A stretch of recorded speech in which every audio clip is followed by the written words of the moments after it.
भाईजान, वो दिन चले गए जब कोई लो रैंक टीम उठ के पाकिस्तान के सामने आती थी और पाकिस्तान को टफ टाइम देती थी, पाकिस्तान को हरा देती थी। वो दिन चले गए हैं क्योंकि पाकिस्तान की ये टीम सलमान अली आगा की कप्तानी में आपको डोमिनेट करते हुए दिखती है। प्लेयर्स के अंदर वो कुछ करके दिखाने की जिद मौजूद है कि हम करके दिखाएंगे। पाकिस्तान ने यूएई को आज का मैच तो हरा दिया है, लेकिन पाकिस्तान की प्लेइंग 11 बहुत मसले हैं। सबसे पहले मैं शुरू करूंगा, जैसे सुफियान मुकीम को आपने देखा ना, यूएई के बैटर आसिफ खान ने चार्ज किया। ये बहुत दिनों से हम बात कर रहे हैं कि सुफियान मुकीम हर रोज अच्छी बॉलिंग नहीं करेगा।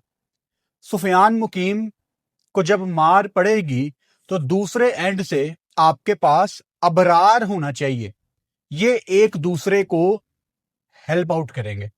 लेकिन आप बहुत ज्यादा रिस्क ले रहे हैं। आपने फहीम को भी खिलाना है, आपने नवाज को भी खिलाना है, आपने साइम को भी बॉलिंग करवानी है, आपने कभी आगा भी कभी किसी मैच में बॉलिंग करा लेता है। यानी ऑलराउंडर्स को अपना मेन बॉलर बना के यूज करना, किसी बड़े मौके में आप मार खाएंगे और ये बिल्कुल साफ मुझे नजर आ रहा है। हालांकि आज साइम अयूब ने बड़ी अच्छी बॉलिंग की। पहले 2 ओवर में तो उनको सिर्फ 6 रन पड़े थे और वो सिर्फ इसलिए उन्होंने अच्छी बॉलिंग की कि सामने से कोई डोमिनेट नहीं कर रहा था। ये जो ऐसे मैच होते हैं ना जिसमें दूसरी टीम कभी अपने शेल में चली जाती है, उसमें अगर आप सीधा सीधा बॉल भी करें ना तो आपका स्पेल आखिर में बड़ा अच्छा खत्म हो जाता है, क्योंकि दूसरी टीम शुरू में कोशिश ही नहीं कर रही होती। उस चक्कर में साइम ने अच्छी बॉलिंग की। हालांकि वेस्ट इंडीज में हमने देखा, जब साइम को मार पड़ना शुरू हुई तो उसको मार पड़ी थी। यानी अगर डोमिनेट किया जाए, अगर चार्ज किया जाए आपके बैटिंग ऑलराउंडर्स को, जो कि कभी कभी बॉल कर लेते हैं, तो वो अंडर प्रेशर होंगे। अब इससे ज्यादा सैंपल साइज आपको क्या मिले? सुफियान को उन्होंने चार्ज किया, यानी अगर आपके पास कोई दूसरी ऑप्शन होती तो आप थोड़ा बेहतर प्लान वहां से कर सकते थे मैच को। हालांकि पाकिस्तान ने ऑब्वियसली जीतना ही था, ये तो पत्थर पे लकीर बात थी, आज कोई मुकाबला ही नहीं था, it was totally miss match. लेकिन पाकिस्तान की ये जो सोच है, इस सोच से मुझे बहुत डर लग रहा है, क्योंकि ट्राई नेशन सीरीज से पहले हमें लग रहा था कि ये ऑलराउंडर को खिलाने की जो जिद है पाकिस्तान की, ये ट्राई नेशन सीरीज में हमें नजर नहीं आएगी। लेकिन पाकिस्तान ने वही सेम स्कूल ऑफ थॉट आपको यहां पे भी दिखाया है। ये सोच माइक हैसन की है, ये सोच आकिब जवेद की है। सलमान अली आगा भी काफी हद तक इसी सोच से एग्री कर रहे हैं, इसीलिए वो ये टीम खिला रहे हैं। सलमान अली आगा को ये समझने की जरूरत है कि इंडिया, ऑस्ट्रेलिया, साउथ अफ्रीका आपको खा पी जाएंगी। आपके ये जो ऑलराउंडर्स है ना, ये कभी कभी जब अच्छी बॉलिंग हो रही हो तो एक आधा ओवर करवा सकते हैं, लेकिन आप इनको T20 मैच में मेन बॉलर बना के इस्तेमाल कर रहे हो। तो यूएई ने जब दरमियान में आज मारना शुरू किया था ना, तो जो दूसरी टीम होगी, बड़ी टीम ऑस्ट्रेलिया या इंडिया वगैरह, वो शुरू से मारते हैं, तो तब आप कैसे बचेंगे? पाकिस्तान ने पहली इनिंग्स में ही मैच साइड पे कर दिया था। मतलब आप अगर यूएई के अगेंस्ट 200 बोर्ड पे लगा दें तो मैच वहीं पे साइड पे हट जाता है। पाकिस्तान की प्लेइंग 11 में जहां हम बात करते हैं कि अबरार को होना चाहिए था, चलो अबरार को भी आपने नहीं खिलाना था, आप फहीम अशरफ की जगह वसीम जूनियर को खिला लेते। पाकिस्तान ने आज 2 चेंज किए थे, हारिस रऊफ और शहीन अफरीदी ने रेस्ट की थी, सलमान मिर्जा और हसन अली अंदर आए थे। वो ऑलराउंडर्स वाली चीज अपनी जगह पे कायम रही। यार कितना मुश्किल है, आप सलमान अली आगा अपनी जिंदगी आसान बनाओ, एक स्पेशलिस्ट बॉलर अपने पास ग्राउंड में रखो, ताकि आपको वो ऑलराउंडर्स के पास जाना ही ना पड़े। आपको जब एक दफा आप महंगा जाना शुरू करते हैं तो आपको कोई तो मेन बॉलर चाहिए ना। मैं हमेशा बताता हूं, मैंने ड्रेसिंग रूम के अंदर माहौल देखा हुआ है भाई। जब पार्ट टाइमर्स को या बैटिंग ऑलराउंडर्स को मार पड़ती है ना, तो उनके ऊपर जिम्मेदारी नहीं आ सकती, क्योंकि वो तो बड़ी आसानी से खड़े होकर कह देंगे कि यार ये तो हमारा प्राइमरी रोल ही नहीं है। हमारा प्राइमरी रोल तो बैटिंग है, जिसमें साइम अयूब ने ऑब्वियसली क्या शानदार आज 50 की। उस पर अभी मैं आता हूं जब हम पाकिस्तान की बैटिंग की बात करेंगे। देखो, पाकिस्तान मैच जीत गया है, चिढ़ते सूरज को सलाम, ये हमारा तरीकाकार नहीं है। क्योंकि मेरा जो विजन है वो एशिया कप में पाकिस्तान को ट्रॉफी उठाते हुए मैं देखना चाहता हूं। उसके लिए ये प्लान ठीक नहीं है। आपको बॉलिंग पूरी खिलानी पड़ेगी। You can not go with 3 bowlers. चौथे पे भी ऑलराउंडर है, पांचवें पे भी ऑलराउंडर है। हर मैच में आप 5 बॉलर तो नहीं ना इस्तेमाल करते, एक आधा कोई महंगा भी जाता है, छठे पे भी ऑलराउंडर है, 3 आपके पास स्पेशलिस्ट हैं। तो मतलब आप हर मैच में चांस पे होते हो कि यार तू अच्छी बॉलिंग कर ली, तू अच्छी बॉलिंग कर ली, तू अच्छी बॉलिंग कर ली। कॉन्फिडेंस नहीं होगा आपको। फहीम भी मतलब बहुत एक एवरेज बॉलर आपको लग रहा है। आप देखो कल जैसे राशिद खान ने बड़ा अच्छा चिप इन किया, आज उनके आसिफ अली ने लंबे लंबे छक्के लगाए। ये एक आधा बैटर कोई चलता है तो थोड़ी सी हमें टेंशन होना शुरू हो जाती है। जब आप किसी बड़ी टीम के अगेंस्ट खेलेंगे, उनकी टीम में तो 2 3 4 बैटर आपको मारेंगे, तब आपके पास मेन ऑप्शन होनी चाहिए।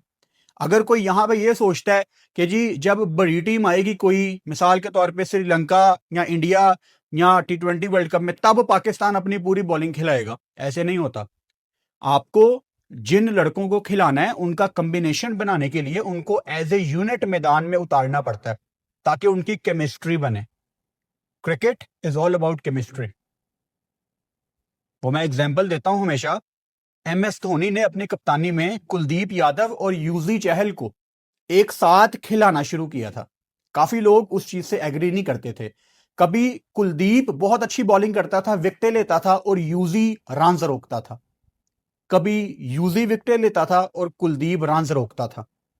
आपके अबरार और सुफियान खेलने चाहिए, खिलाने चाहिए आपको।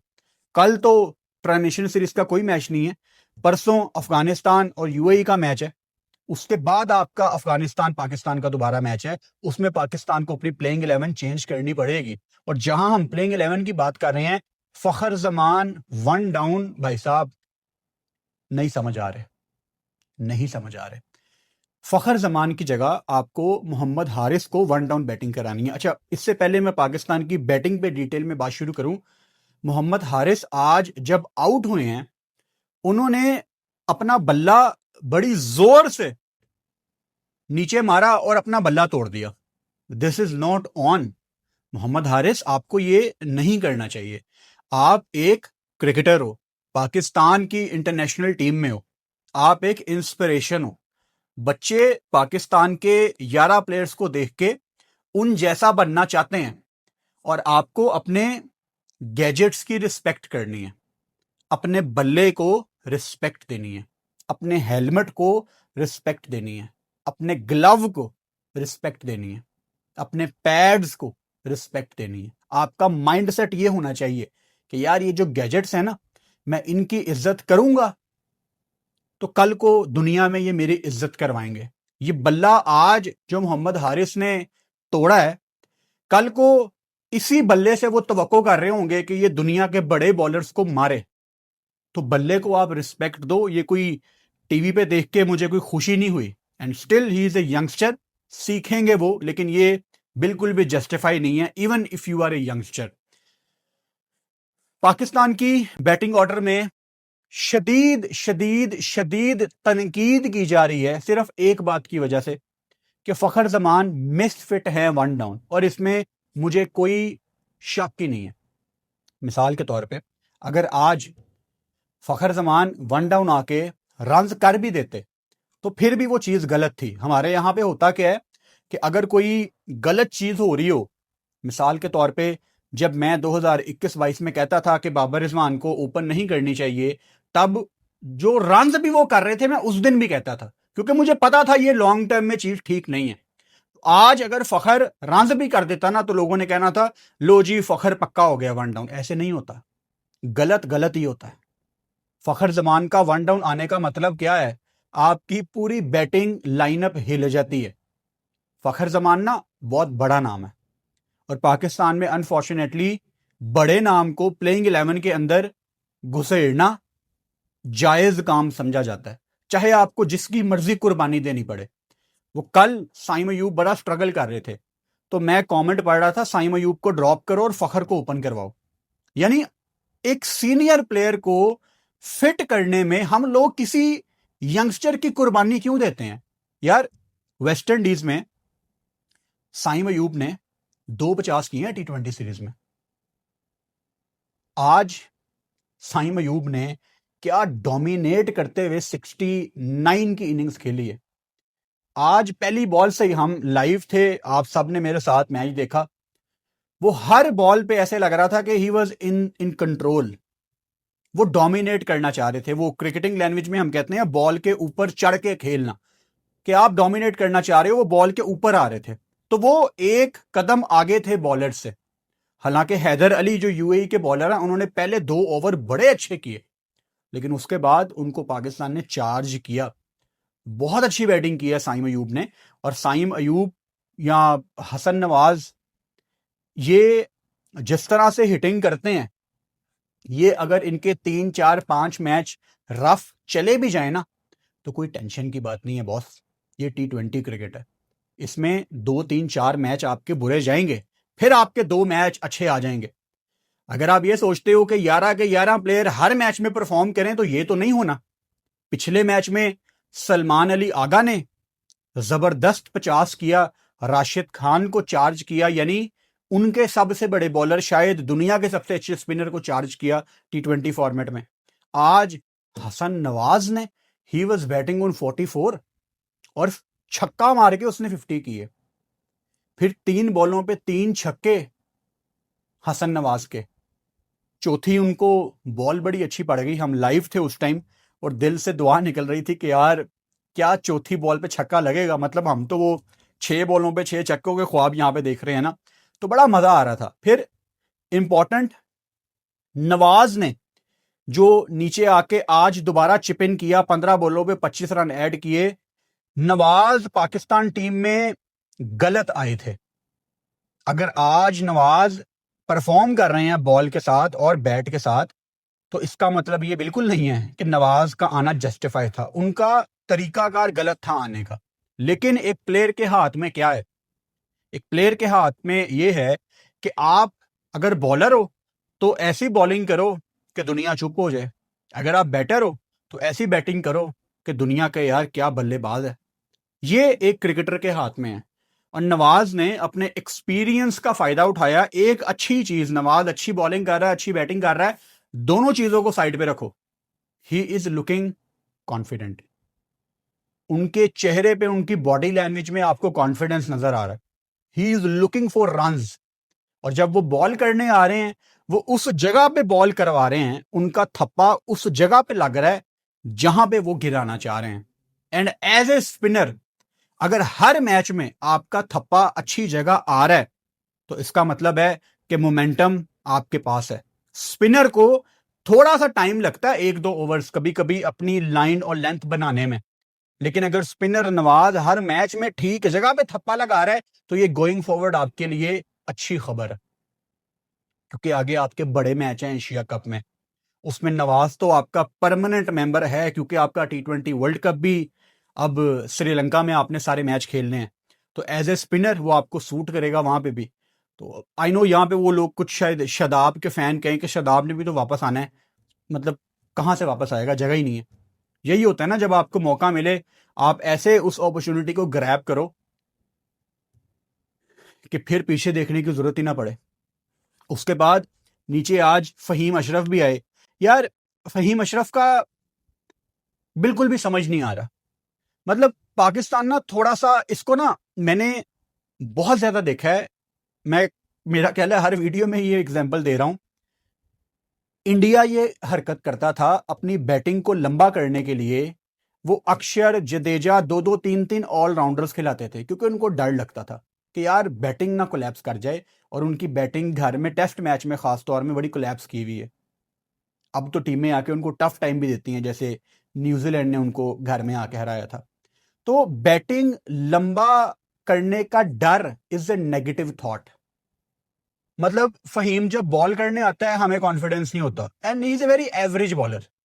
मतलब एक मैच कोई बताओ जो फहीम ने अपनी बॉलिंग से जितवाया, एक आधा शायद को निकल भी आए सोचने के बाद।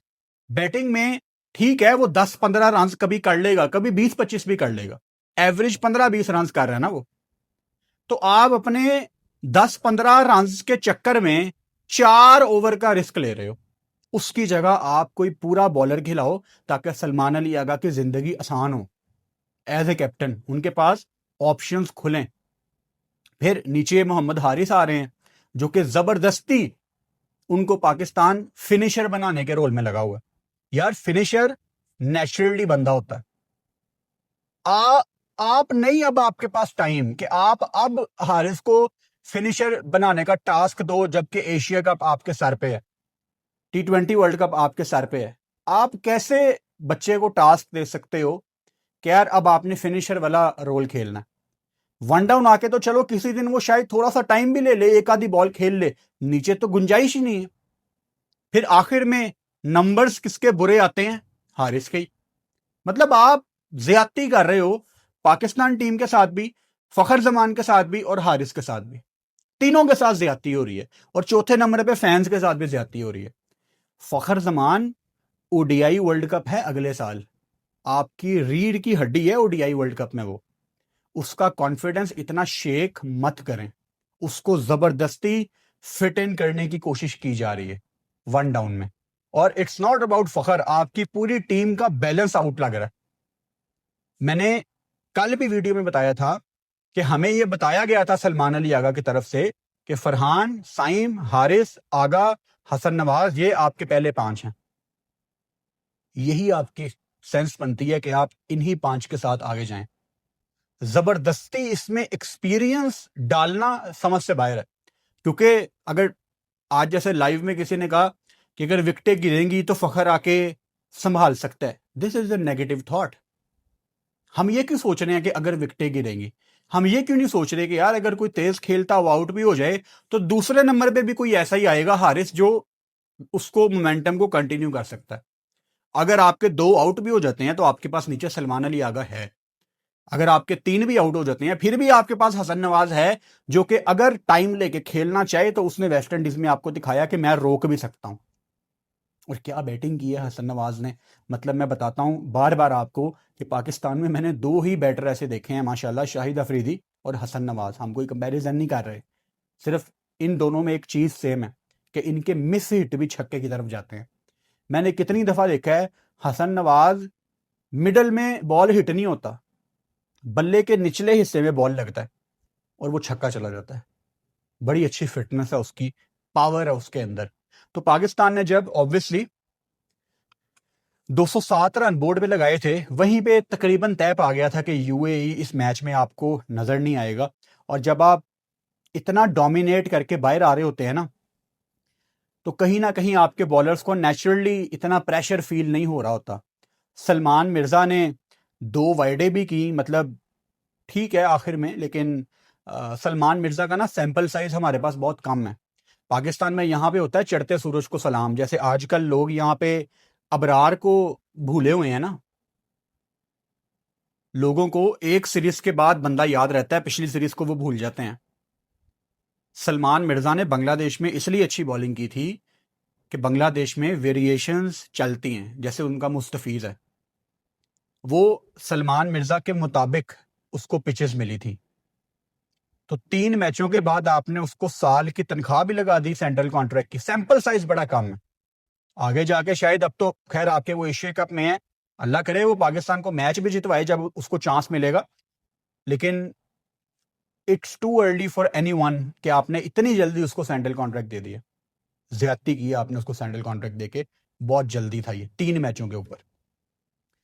हसन नवाज ऑब्वियसली, हसन नवाज मुझे इसलिए एकदम याद आ गया, मेरे माइंड से ना वो सवाल नहीं निकल रहा। आज हम लाइव बैठे हुए थे तो किसी ने कहा कि हसन नवाज को टेस्ट मैच भी खिला दो। और यार माफ़ी दे दो मैंने, T20 वर्ल्ड कप होने दो, T20 उसको खेलने दो, अभी वो उसी जोन में रहे। अभी आप उसके ऊपर फजूल में प्रेशर ना डालें। एक तो हमारा क्रिकेट बोर्ड भी एक्सपर्ट है और हम भी एक्सपर्ट हैं, फॉर्मेट्स को मिक्सअप करने में।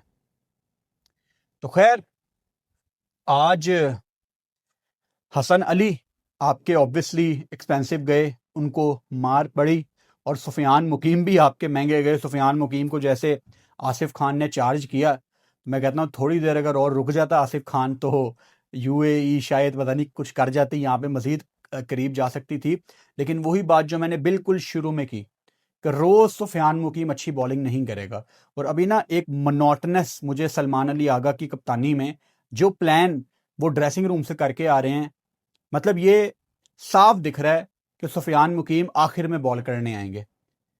इसको you need to change it someday, ताकि उसको थोड़े से नए बॉल के साथ भी कभी जरूरत पड़ सकती है ना, कभी यू नेवर नो, उसको पावर प्ले में बॉल करना पड़ सकता है, जैसे अबरार कर लेता है। कभी कभी आप एक आधा ओवर पहले करवा सकते हैं। तो ऑप्शंस आपको खोलनी पड़ेंगी। आप शायद एक फिक्स चीज के साथ जा रहे हैं जो कि लॉन्ग टर्म में मुझे कोई इतनी अच्छी चीज नहीं लग रही। ओवरऑल पाकिस्तान के लिए एक अच्छा मैच था। अगर आसिफ मजीद कुछ देर उनको बॉलें मिल जाती, मैं कहता हूं बड़ा कुछ हो सकता था इस मैच में। लेकिन अच्छी चीज़ ये है कि लेटर ऑन गेम में आपके ऊपर थोड़ा सा प्रेशर आया, लेकिन पाकिस्तान ने टोटल जो लगाया था वो यूएई के लिए शायद थोड़ा सा मुश्किल था। अभी भी टाइम है Pakistan, you can not go with Sufiyan Muqeem all alone. आपको उसके साथ एक फुल टाइम स्पिनर डालना है। और शारजा की पिच के ऊपर यहां पे अगर आप नवाज को पूरा कोटा करवा रहे हैं, अगर आप साइम अयूब को भी बॉल दे रहे हैं जहां पे आगा भी करने आ सकता है, तो मतलब गुंजाइश है दूसरे स्पिनर की, और आप नहीं खिला रहे। आपने अगर अबरार को नहीं खिलाना, अगर तो आपको लगता है कि यार अबरार और सुफियान एक प्लेइंग 11 में खेल ही नहीं सकते, अगर तो आपको ये लगता है, तो फिर अबरार की जगह शायद वसीम जूनियर को डाल लो, लेकिन स्पेशलिस्ट डालो। स्पेशलिस्ट स्पेशलिस्ट का होना बहुत इंपॉर्टेंट है। ये थी जी आज की वीडियो। पाकिस्तान का ऑब्वियसली तय पा गया कि पाकिस्तान इस ट्राई नेशन सीरीज का फाइनल खेलेगा, और पाकिस्तान टीम अब कल भी रेस्ट करेगी। परसों इनका यूएई और अफगानिस्तान का मैच है, और फिर पाकिस्तान अफगानिस्तान का मैच है। 2 दिन में 2 जीत मिली हैं पाकिस्तान को, और बड़ा मज़ा आता है आपको जब आप 2 दिन के अंदर 2 इंटरनेशनल मैच जीतें। आपको लगता है कि एवरीथिंग इज़ ऑन ट्रैक। अब लड़कों को चाहिए कि अपनी अच्छी रिकवरी करें, आराम से रेस्ट करें 2 दिन। ट्रेनिंग मेरा नहीं ख्याल पाकिस्तान टीम ऑब्वियसली कल नहीं करेगी, आपने 2 बैक टू बैक मैच खेले हैं। परसों भी मेरा नहीं ख्याल ये ट्रेनिंग करेंगे। आप खाने शाने खाएं, रिलैक्स करें, दुबई घूमें, माइंड को इजी करें, और अफगानिस्तान के अगेंस्ट आपको डोमिनेट करना है दोबारा, यही सोचते रहें, उसी जोन में रहें। पाकिस्तान फैंस को 2 बैक टू बैक मैच जीतने पे बड़ी मुबारक हो। चैनल को सब्सक्राइब कर लो और बेल आइकन लाजमी दबाओ ताकि आने वाली वीडियोस का नोटिफिकेशन आपको मिल सके।